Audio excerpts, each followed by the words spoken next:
Me he leído se llama La competencia lectora según PISA, 10 ideas clave, reflexiones y orientaciones didácticas. Y el autor es Felipe Zayas. En este libro el autor reflexiona sobre las estrategias de lectura en base al documento de la lectura según PISA 2009.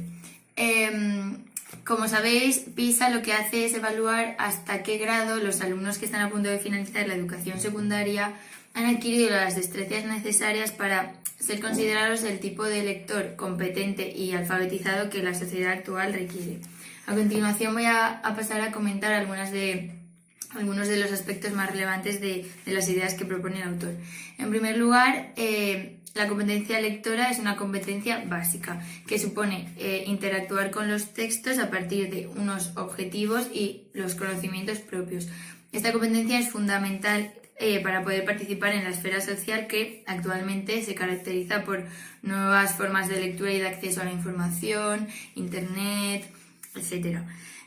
Por otro lado, encontramos que leemos en diferentes situaciones de lectura y con objetivos distintos. Con el término de situaciones de lectura, PISA se refiere a los distintos contextos sociales o ámbitos sociales, que son el personal, el público, el educativo y el profesional. Y en cada uno de ellos se utiliza un género discursivo distinto con las características propias de cada uno.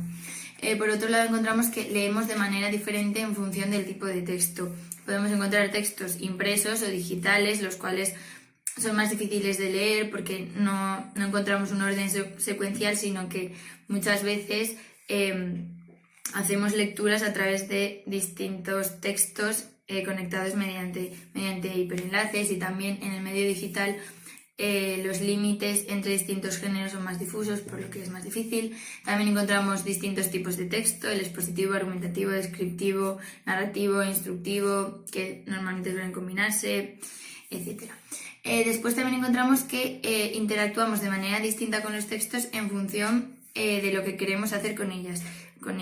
Estas diferentes estrategias o diferentes maneras de interactuar con los textos es lo que PISA denomina situaciones de lectura. Por un lado, encontramos las estrategias destinadas a encontrar y seleccionar la información, para lo cual es importante saber cómo buscar, saber distinguir la que es fiable de la que no lo es. Y para ello el autor propone la idea de trabajarlo a partir de proyectos en los que hay un objetivo claro, y de esta manera resulta más fácil para los alumnos. Después también están las estrategias destinadas a elaborar un sentido global del texto y también elaborar una interpretación, y para ello es importante integrar, es decir, relacionar ideas que están conectadas, y también inferir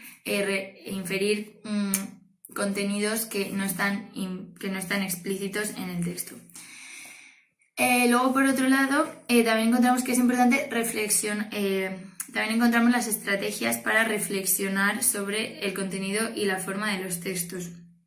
Y para esto se propone la idea de trabajar también mediante un proyecto en el que se integre lectura y escritura, de manera que los alumnos tienen que reflexionar sobre lo que leen, porque esa información tiene que quedar integrada dentro de un texto que va a tener una finalidad que se marcará dentro de un género discursivo concreto. Y luego, por último, también encontramos que el lector competente es aquel que posee un saber metacognitivo, es decir, que sabe cómo interactuar con el texto para conseguir su objetivo, y para eso utiliza estrategias de autorregulación, como proponerse unos objetivos, comprobar si está entendiendo el texto o no, volver atrás, recapitular, etc. Y luego, una vez ya explicadas las ideas del autor, me gustaría hacer algunas consideraciones personales.